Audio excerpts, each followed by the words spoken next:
Ассаламу алейкум, дорогие зрители. Прошу прощения за фон и, может быть, немножко ветрено будет. Дело в том, что я должен был в другом месте снимать, где столик, кафе и так далее, но немножко не получилось, поэтому сегодня, если немножечко на качество звука повлияет, прошу прощения, я думаю, не критично, тем более микрофон поставил. Итак, я напоминаю для тех, кто с этими видео не знаком, для чего я их снимаю. Это цикл, посвященный вопросам в Башкортостане.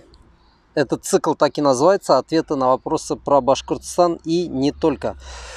Причем я еще раз объясняю, что если мы много говорим о Башкортостане, это не значит, что мы зацикливаемся на самих себе.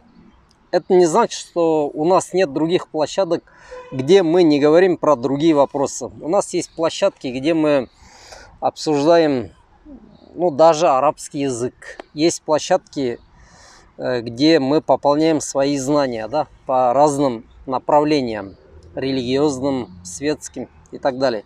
А вот именно этот цикл, который в последнее время максимально активно я стараюсь вести, посвящен как раз башкортостанской проблематике, потому что есть в этом нужда.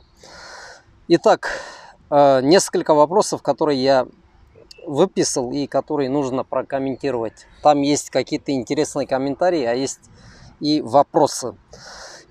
Первый пункт касается канала «Русская Башкирия». Об этом канале мы уже говорили.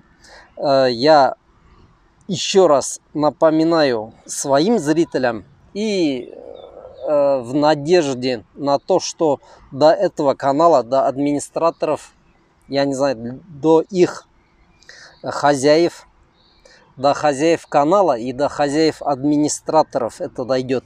Вот там есть, среди прочего контента, они любят выкладывать такие новости, что иностранные специалисты устроили драку, намекая всячески на какие-то преступления мигрантов, на то, что люди не русской национальности устраивают какой-то бардак, в Башкортостане. Вот они находят такие вещи и выкладывают у себя на канале. Вот хотел бы объяснить. Я там написал, еще раз говорю, драки в каждой республике случаются каждый день. В этих драках могут участвовать не только там, например, русские с кем-то, но и в самих русских селах, коих в Башкортостане немало. Я думаю, каждый день кто-то с кем-то дерется. И что теперь я, например, буду писать где-то, что все время какие-то драки от русских, допустим, но это же бред. Я же, например, так не делаю, и никто так не делает. Единственный канал, который в Башкортостане этим занимается, как раз это «Русская Башкирия».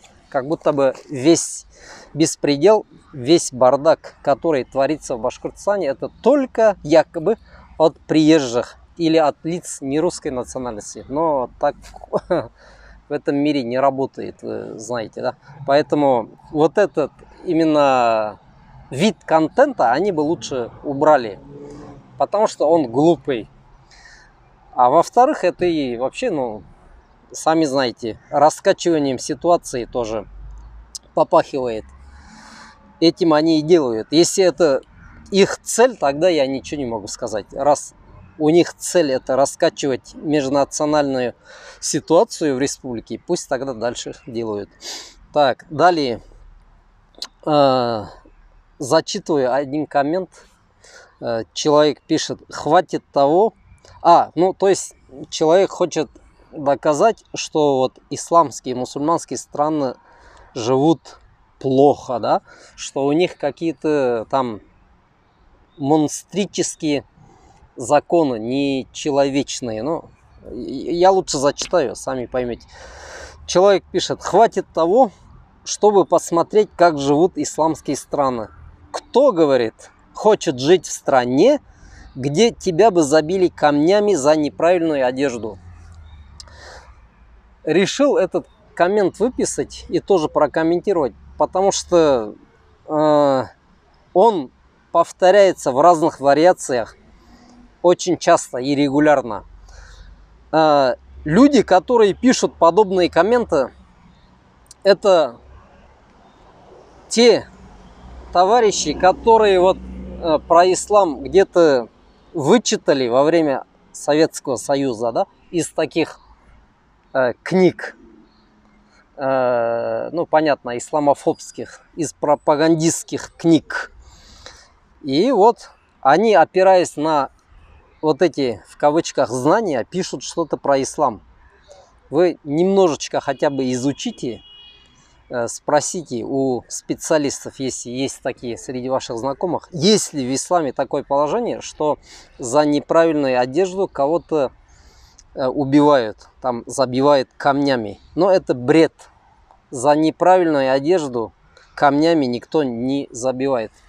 Что касается видов наказания в исламе, да, в том числе и высшие меры наказания, ну, то есть лишение человека жизни, да, это есть. То есть в традиционном ортодоксальном исламе это есть.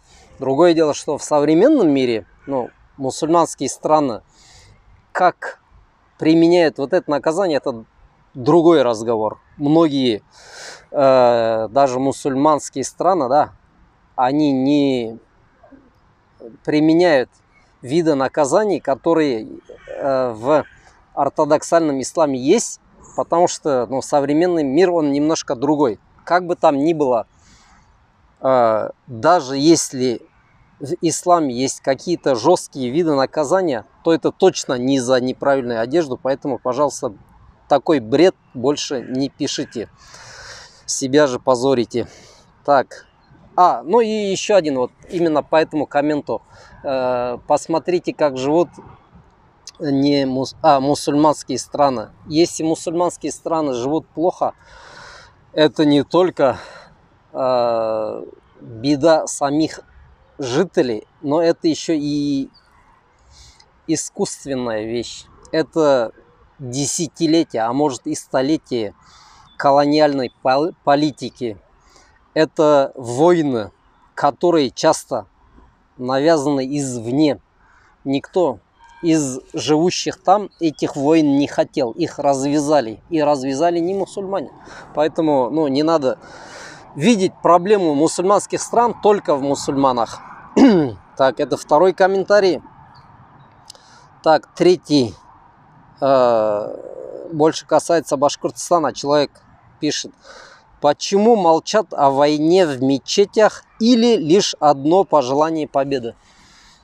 Ну, тут, наверное, человек хочет сказать СВО, то есть специальная военная операция. Почему про нее молчат в мечетях?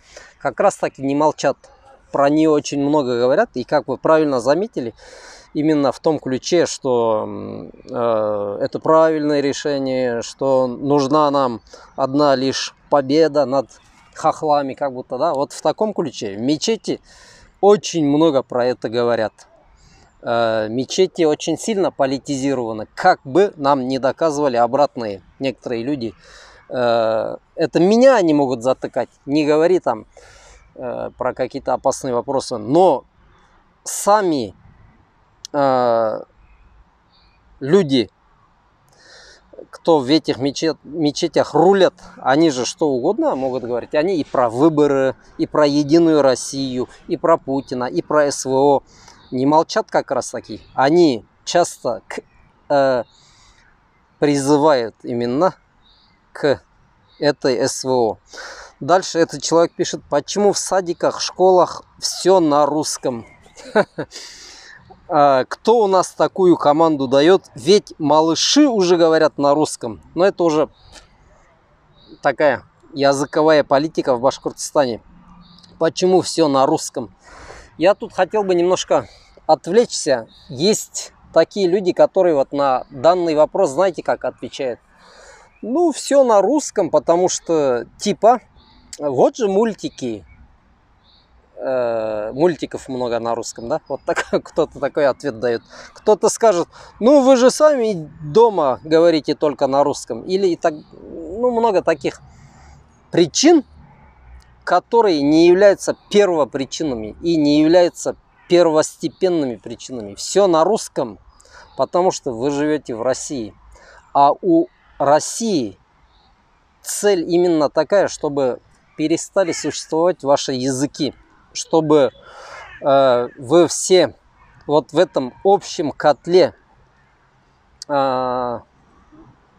сплавились в одну нацию с русским языком. Пусть она не будет называться там русской нацией, да, может быть, придумают со временем национальность россиянин, но у этой российской нации язык будет русский.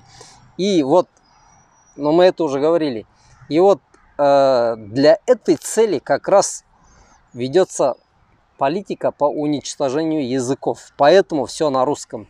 А не вот эти второстепенные причины, что много мультиков, что интернет в наше время появился, что типа родители сами виноваты, нехорошие, которые только на русском говорят, да, и так далее. Первая причина это вот то, что вы живете в России, а Россия хочет всех сделать русскими.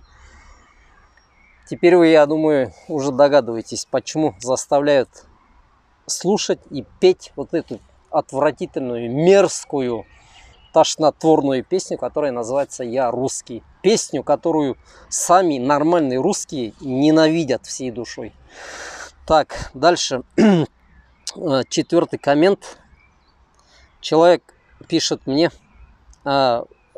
ваше видео, да, то есть все, что вот я говорю, это предсказание или поток мыслей и предположений. Но предсказаниями мы не занимаемся, мы мусульмане.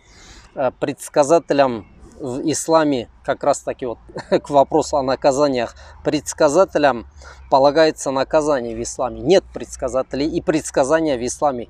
Поток мыслей может, да. У меня даже плейлист такой есть, называется «Поток случайной мысли». Как раз про мысли, да. Предположений может быть. А чем плохи предположения, если вот эти предположения базируются на какой-то информации и знаниях и опыте, да? По-арабски словосочетание такое есть. «Ав-ваннуль макрун биль-илм». Предположения, сцепленные со знаниями. Ну, то есть в таком ключе. Пусть это предположение, я сказал предсказание, да? Нет, предположения, сцепленные со знаниями. То есть такие предположения, которые проистекают от знаний. Почему бы их не высказывать? Если зритель поверит и последует, а события будут вовсе другими, не будет ли это введением в заблуждение? Дорогие зрители, что бы ни говорил тот или иной блогер, транслятор, знаток, специалист, что бы они ни говорили, да, они все равно могут ошибиться. И таким образом, да, мы можем им сказать, вы ввели в заблуждение. Но а что теперь всем людям, которые немного опытом обладают, знаниями, им что, молчать, что ли? Все равно человек, который обладает какими-то знаниями, имеет в чем-то опыт, если он что-то говорит, доносит, от этого есть польза. Но именно если про себя, ну ко мне же вопрос этот направлен. Я так скажу. Те моменты, в которых я ошибался, если сравнить, сопоставить с теми, в которых я оказался прав, да, но польза будет, это будет в пользу, вернее, тех моментов, в которых я оказался прав. Таких моментов, хвала Аллаху, ну, оказалось больше. Я один только пример приведу, а все остальное, ну, ладно, оставим. Например, СВО, специальная военная операция. Вы знаете, куча людей убеждали вас, что не будет никакого СВО. И официально уже всех успокоили. И нет предпосылок. И этот выступил, и второй, третий. Вот поднимите мой канал, вспомните общение со мной до февраля 22-го, да. Я, в отличие от многих, в том числе даже специалистов, говорил, что скоро это произойдет. Готовьтесь, имейте это в виду и свои планы на будущее стройте в соответствии с этим, говорил я. И вот, но если у человека хотя бы в одном вопросе предположения, опять-таки прогнозы сбылись, то значит, ну, есть смысл этого человека слушать. Ну и в конце концов, знаете, все равно же каждый же выбирает, слушать или не слушать. Кому нравится, пусть слушает, кому не нравится, пусть не слушает. Вот. Так что медийность — это ответственность, пишет человек. Я с этим полностью согласен. То, что я говорю, это ответственность. Люди вот это слушают, следуют этим советам или не следуют. Это на меня, понятно, что какую-то ответственность накладывает. И эту ответственность я на себя осознанно беру. Вот коротко те вопросы, которые я сегодня хотел озвучить. Еще раз прошу прощения за фон, за лишние шумы. Сегодня немножко коротко. Всем удачи!